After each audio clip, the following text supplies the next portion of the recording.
Today we're going to talk about something that is a little bit embarrassing, and that is whether I was wrong about this one here, the 1Zpresso K Ultra. When it came out a while ago, I was pretty quick to dismiss it and say it was basically just a kind of curvy version of the K-Max with a crooked handle. I was a little bit skeptical about whether there were actually any substantial upgrades in the grinder. So let's just jump back and see what I said in a video half a year ago. To be completely honest, I'm not gonna focus too much on the K Ultra because I think it's mainly a backup plan that 1Zpresso has. As you might be aware, there's some legal battles going on at the moment.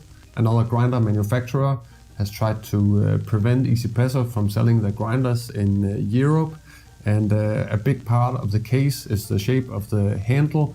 So I think by having a foldable handle, they might be able to get around that. So yeah, the K Ultra is a little bit of a distraction. I don't really see any reason to spend much time on that grinder. Now, thanks to 1Zpresso who sent me the K Ultra a few months ago, I've had some time to test the grinder and re-evaluate my thoughts. And let me just start out this review by saying, yes, I was wrong. The 1Zpresso K Ultra is different from the K-Max. It's not just a redesign of the body. There are some substantial differences that we will go into today.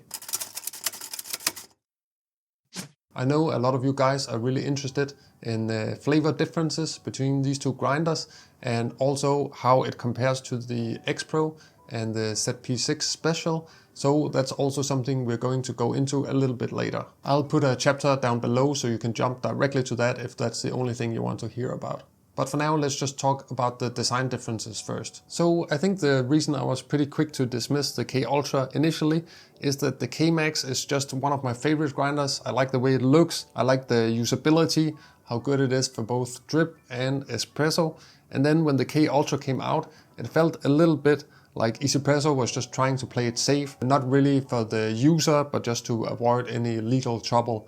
And at least that was my first reaction. So what are the actual facts in this legal battle? I'm not 100% sure because the two companies involved have never disclosed anything about it.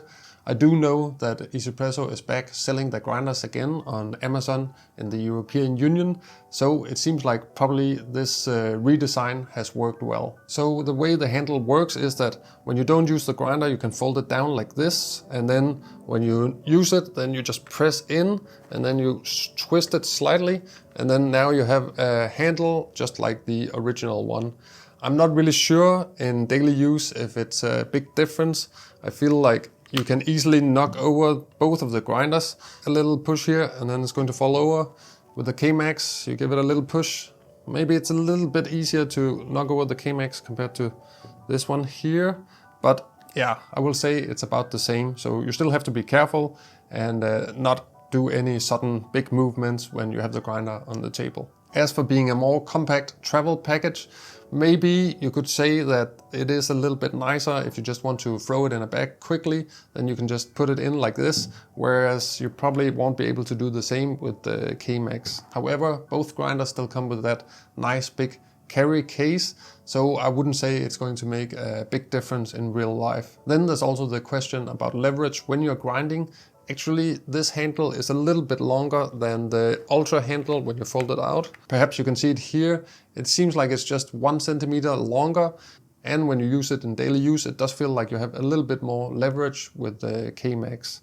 On the other hand, I think some people will also prefer the slightly shorter handle. So I guess it also depends on how long your arms are. If it's comfortable to use a very long handle or you like it a little bit shorter. I tried to measure if there were actually any differences with the leverage, and it doesn't seem to be the case. So you can actually take this handle and use it on the K-Max like so.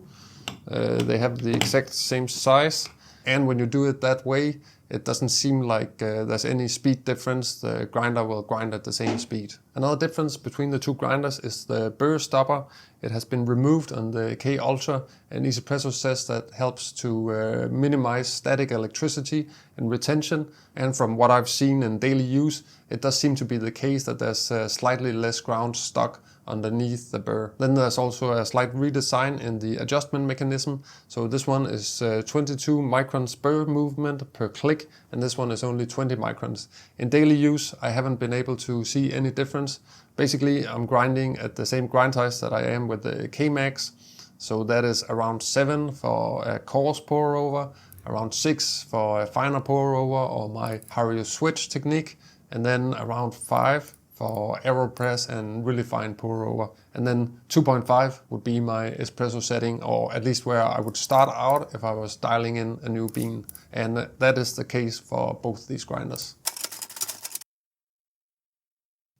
Now let's talk about the really interesting thing, and that is the difference in flavor. So actually the burr has been redesigned slightly from the K-Max to the Ultra. It's a little bit of a different design, even though both are heptagonal. Overall they look very similar, but there are some small differences, and that is also something that you can notice in the cup. So when I first got the Ultra, I didn't notice any huge improvement right away. It felt like a pretty similar cup. But then as I started to compare the two grinders side by side, it became pretty clear that while the two grinders taste very similar initially, the aftertaste of the Ultra is just quite a bit smoother and nicer than the K-Max. And this is especially the case when you start to push the extraction higher.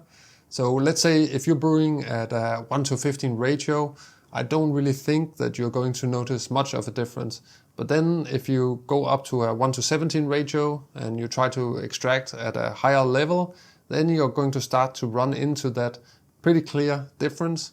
So that also means that I don't think most people will notice the difference in daily use. But if you like to brew these light roasts that are really popular nowadays, and you do it at a higher extraction, then you will definitely enjoy the K Ultra a bit more. Overall, the flavor profile is very similar.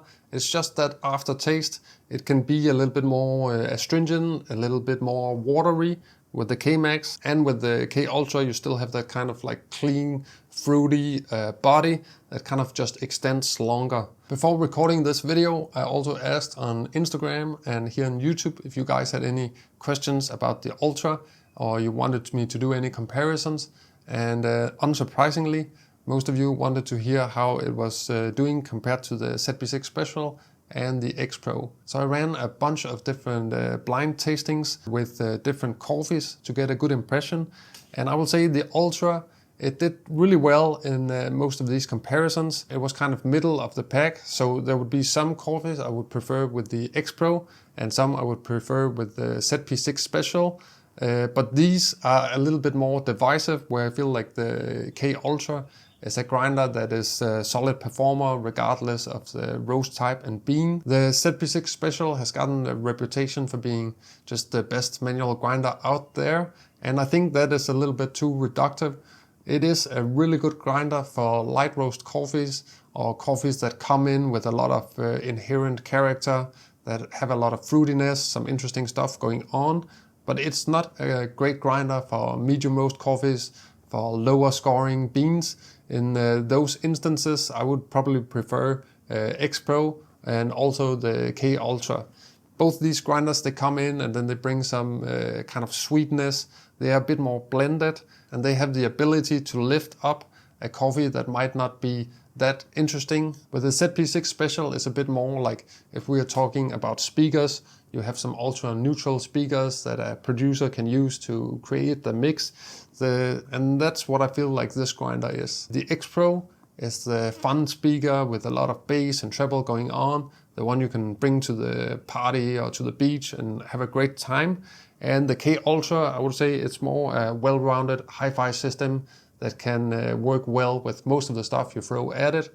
So I will say in terms of quality, all of these grinders are at the same level. It's just they excel at different things. So if you want a grinder that's a really capable performer for everything you throw at it, I think the K Ultra is a really good bet. When it comes to espresso, it was also really interesting to see the differences. The K Ultra is slower than the K Max, And again, that has to do with different burr designs in the grinders. You could think it's because of the handle, and actually I tried using the handle on the K-Max to see if that's the case, but the results are the same even if you switch them around. So even though the leverage feels a bit more fast and forceful on the K-Max, there's not really any difference in real life. So I will say on average, if you grind doughs around 16 to 18 grams, then the K-Max is going to be 5 to 10 seconds faster than the K Ultra.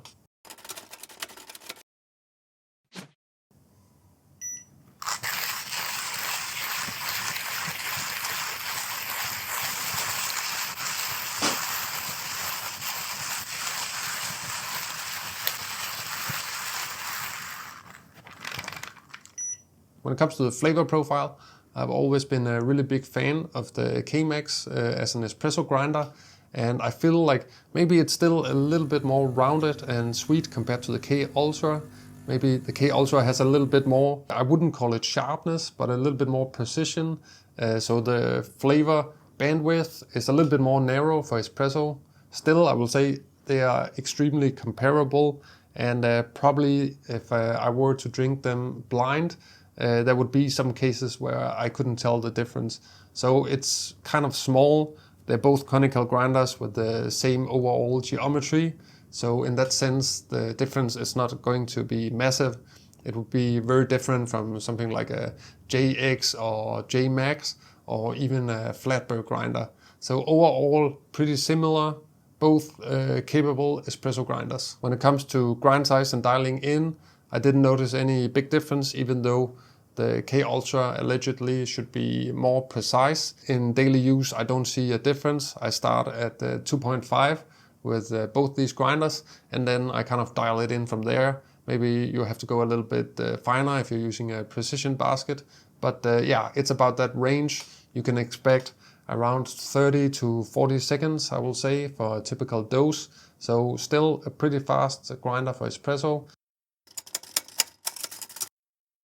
1Zpresso started out as a bit of a flagship killer grinder brand. With the K Ultra, we have seen a pretty big price increase from the K-Max, and you could say that now 1Zpresso is one of the flagship grinders, and their most expensive grinder is around the same price. I still think it's worth the money.